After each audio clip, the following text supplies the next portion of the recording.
אלון אוהל. עכשיו! יוסף חיים אוחנה. עכשיו! אבינתן אור. עכשיו! דרור אור זכרו לברכה. עכשיו! גיא אילון זכרו לברכה. מוחמד אלעטש זכרו לברכה. לירי אלבג. איציק אלגרד. חמזה אלזידנה. יוסף חמיס אלזידנה.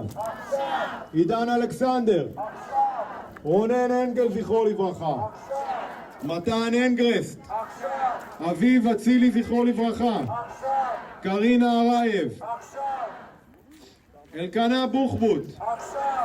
אריאל ביבס. ירדן ביבס. כפיר ביבס. שירי ביבס. אוהד בן עמי. אגם ברגר. What you just heard was the reading of the names of all 101 hostages, dead and alive, remaining in Hamas captivity in the Gaza Strip. After each name is called, it is followed by the Hebrew word for now, achshav, which has become an anthemic shorthand cry to release all the hostages immediately. After reading some of the names, the man with the bullhorn says, Zichrono Levracha, meaning, may his or her memory be a blessing. These people are known to have been murdered in captivity since October 7th, 2023. Or, in some cases, as with 21-year-old Jonathan Samarano, they were murdered in Israel, and Hamas terrorists then kidnapped their bodies to use as leverage, barter, in negotiations. Samarano's body was famously taken by a known UNRWA worker who clearly doubles as a Hamas operative. Two men came upon the bodies of Samarano and two of his friends. They had fled the Nova music festival Carnage and arrived at the gates to nearby kibbutz Be'eri, which were closed. As their car slowed, they were ambushed by a hail of fire from Hamas Nakba elite forces, armed with Kalashnikovs, grenades, RPGs, and more. Sometime later, the UNRWA worker happened upon the bodies and decided, with the help of a second Hamasnik, to throw Samarano's remains into the back of his pickup truck, like a carcass. As I've mentioned previously, I recently relocated to a kibbutz in southern Israel, a stone's throw from Sha'ar Hanegev intersection, which is located just outside the town of Sderot, which was also the site of horrific murders for 2 days, October 7th and 8th. The entire town of 30,000 was evacuated. All inhabitants lived elsewhere for months. Many have returned. Many still cannot face that prospect of living in their homes where they experienced October 7th. Today, we will depart from our customary Week in Review podcast with Ya'akov Katz, and sometimes other guests. Today, we will focus on the gathering last night in the heart of southern Israel, where Hamas ravaged communities on that Black Sabbath, October 7th, 2023. On Monday, tomorrow, we will drop a podcast with journalist and scholar Nadav Eyal, focusing on this critical moment for Israel, the Middle East, and the 101 hostages who are top of mind, always.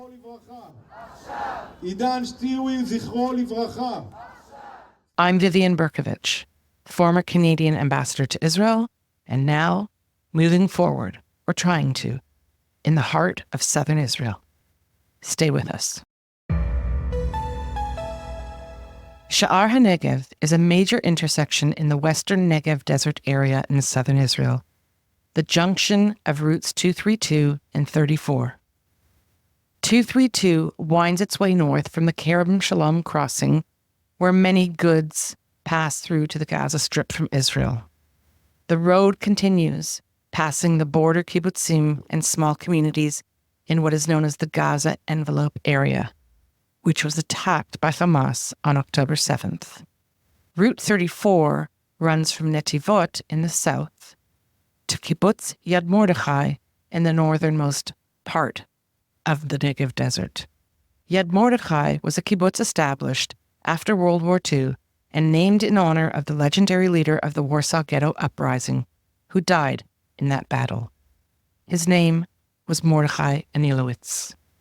The kibbutz Yad Mordechai has withstood attacks from Egypt, Hamas, and others for decades. It was spared on October 7th due to the extraordinary courage of a handful of fighters under the command of Yamam Chief Inspector Arnon Zamara. If that name sounds familiar, it is because he led Operation Arnon, the daring rescue in the heart of Gaza carried out by elite Yamam and other forces on June 8th. 4 hostages were spirited out of Gaza under heavy fire in IDF helicopters. Zamora was the only commando to be killed in that operation, leaving a wife and 2 young sons. Back to last night. Every Saturday night, several hundred people gather at Sha'ar and Hanegev to show their support for the hostage families, bereaved, the nation. There are always speakers. This week, as well, there was a sukkah set up in the area near the main stage, such as it is, an elevated dirt platform bordered with landscaping rocks. A sukkah is a room that is constructed outdoors and meant to be the main place where a family eats meals and gathers at this time of year. The roof of the sukkah hut is covered with palm fronds and other light material. Children often decorate the room with paper chains and drawings. The holiday, known as the Feast of the Tabernacles to some, is meant to celebrate the harvest and abundance of food we enjoy. It also symbolizes the temporary shelters the newly liberated Israelites lived in for 40 years in the desert, after having been miraculously freed from slavery in Egypt. This year, Sukkot was a very different holiday. Celebration does not come easily in Israel these days. Rather than the more traditional, cheerful party decorations, most Israelis hung reminders in their Sukkot of the hostages in captivity. The makeshift stage is the focus of the Sha'ar Hanegev protests. People gather on the dirt patch of land close to the stage. Some of the older people bring folding chairs. Almost everyone is wearing a t-shirt, holding a sign, wrapped in an Israeli flag. They have some object to sharpen their message. 2 trucks power the microphone and speakers. A poster of the 7 local hostages are the backdrop. It is clear that many of those assembled are old friends and acquaintances. They lived in the area kibbutzim, Kfar Aza, Nachal Oz, Nir Oz, and so many other impacted villages. The first speaker last night was Liran Berman, whose twin brothers, Ziv and Gal, were taken hostage with their good friend, Emily Damari. They had all grown up on kibbutz Kfar Aza and were very close friends. Liran Berman told us all that he had not slept a wink the night before. Rumors of a hostage rescue were circulating on social media, and it included mention of his younger brothers having been saved alive. So he sat there, waiting, tortured, thinking they might be home any minute. But it was a hoax, such a sadistic, deliberate act by a TikToker who has been arrested and is being investigated by Israeli cyber detectives. Good luck to him.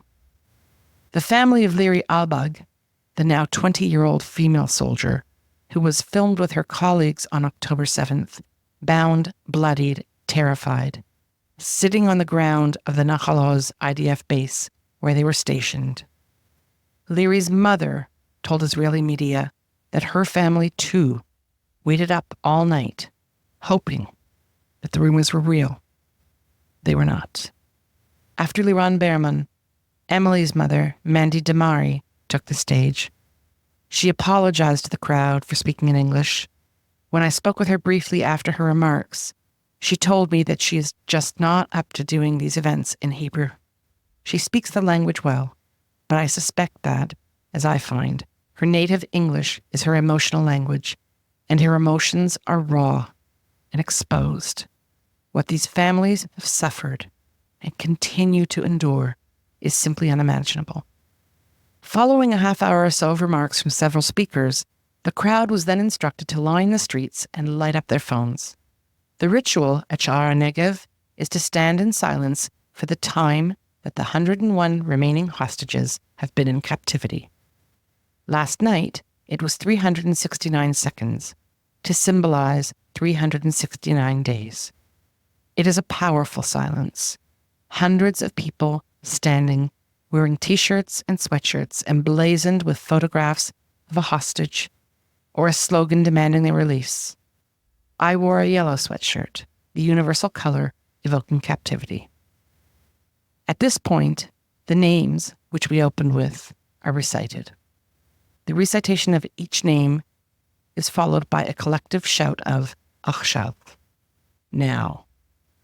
All deceased hostages are named and honored with the blessing, no matter the nationality or religion. Zichrono livracha. May his memory be blessed, or may her memory be blessed. Among these people is Mohammed al-Atrash, a Bedouin Muslim who was serving in the IDF as a trapper. The eldest of 22 siblings, he was a father to 13 children. May his memory be a blessing.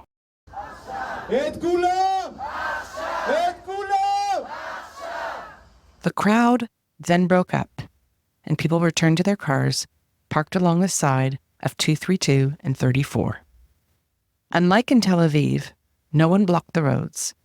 People work very cooperatively with the police, maintaining order. It's a much more relaxed, less combative vibe than in Tel Aviv, my main protest spot until now.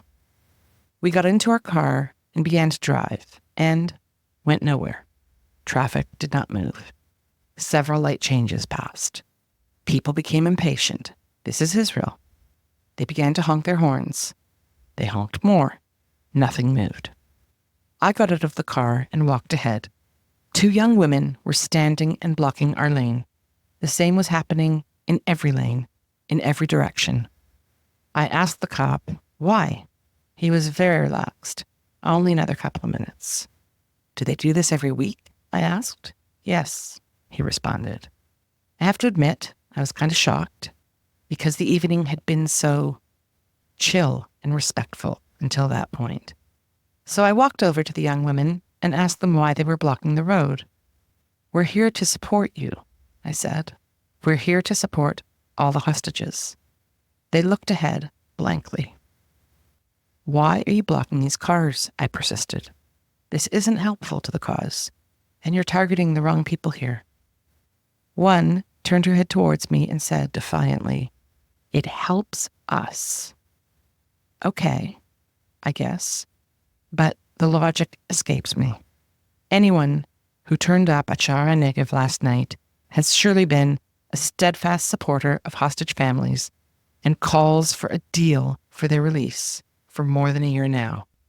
We turn up, we volunteer, we do everything in our power to support these families and communities in their agony. We, those who stand with them, are not the ones to block. But I'm a quick learner. Next week, we'll park on the other side of the road, where there were many more cars. This clearly is not their first rodeo. They know. They're the regulars, and they'd like to slip out at the end and not deal with the human roadblocks. אגם ברגר, אוריאל ברוך זכרו לברכה, סער ברוך זכרו לברכה, גלי ברמן, זיו ברמן, רום ברסלבסקי. Thanks for listening. Look out for our update tomorrow on the broader situation with Nadav Eyal. Until then, stay safe. We love hearing from you, so please comment on our website, stateoftelaviv.com, or send us a note to hello@stateoftelaviv.com. On behalf of the State of Tel Aviv core team, Yon Zabo, our creative, graphic, visual, and marketing man, Amir White, producer and editor extraordinaire, sound guy, who is also impressively patient with me and my boomer tech deficiencies, and our social media manager who pitches in on everything, Maya Naftalin. Thanks to the team. Thanks to you for being here. We'll be back soon.